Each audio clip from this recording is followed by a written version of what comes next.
या योजनेमध्ये सगळ्या अटी शर्ती काढून टाकल्या आहेत. काही काळजी करायचं कारण नाही.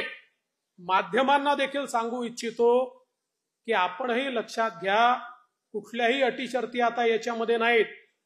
कारण आमच्या समोर प्रश्न आले, ते जेन्युइन प्रश्न होते की या ठिकाणी समजा रहिवासी दाखला तर बाबा मध्य प्रदेशातनं किंवा दुसऱ्या भागातनं कर्नाटकातनं त्या ठिकाणी 15 वर्षापूर्वी लग्न होऊन एक भगिनी इकडे आली आहे, पण आता तिचा रहिवासी दाखलाच नाहीये, तर काय करायचं? आम्ही सांगितलं हरकत नाही, नवऱ्याचा तर असेल, नवऱ्याचा दाखला, बरं तोही दाखला म्हणून कुठल्याही तहसीलदाराकडे जाण्याची आवश्यकता नाही. 15 वर्षापूर्वीचं मतदार यादीतलं नाव चालेल, 15 वर्षापूर्वीचं रेशन कार्ड चालेल, 15 वर्षापूर्वीचं घराचं डॉक्युमेंट असेल ते चालेल.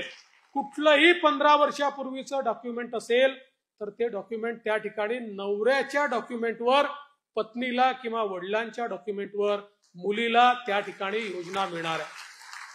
त्यानंतर उत्पन्नाच्या दाखल्याकरता कोणालाही रांग लावायची आवश्यकता नाही. कारण ज्यांच्याकडे पिवळे आणि केशरी रेशन कार्ड आहे अशा सगळ्यांना त्या ठिकाणी ही योजना लागू करण्यात आलेली आहे. त्यामुळे ते कार्डच त्यांचा उत्पन्नाचा दाखला समजला जाईल. मग कोणीतरी सांगितलं कुटुंबाची व्याख्या काय? रेशन कार्ड ही कुटुंबाची व्याख्या आहे. त्यामुळे नव्याने आता हे कुटुंब काय आहे, त्याचा दाखला घ्यायचा आहे का? असा कुठलाही दाखला घेण्याची आवश्यकता नाहीये. आणि याच्या व्यतिरिक्त ज्यांच्याकडे रेशन कार्डही नाही आहे त्यांनी सेल्फ सर्टिफिकेशन करायचं. स्वतः केवळ सेल्फ सर्टिफिकेशन केलं तरी देखील त्यांना ही योजना मिळणार आहे. ही योजना आमच्या बहिणींना बाहेर ठेवण्याकरता नाही आहे, ही आमच्या बहिणींना आत घेण्याकरता योजना तयार करण्यात आलेली आहे.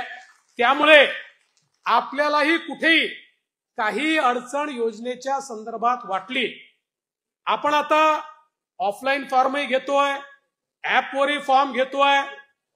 ऍपवरचे फॉर्म हे आपल्याला सोपे पडतात, ऑफलाईन जे येतात ते पुन्हा ऑनलाईन करावे लागतात. पण जी पद्धत असेल त्या पद्धतीने आपण घेतोय. एवढीच आपल्याला विनंती आहे की फॉर्म भरताना अकाउंट नंबर वगैरे जर नीट लिहिला नाही तर ते पैसे अकाउंटला जाऊ शकणार नाही. त्यामुळे आपणही थोडी मदत केली पाहिजे आणि अकाउंट नंबर वगैरे योग्य प्रकारे लिहिले गेले पाहिजे. त्यात कुठली चूक होऊ नये अशा प्रकारचा प्रयत्न हा निश्चितपणे या ठिकाणी आपण केला पाहिजे.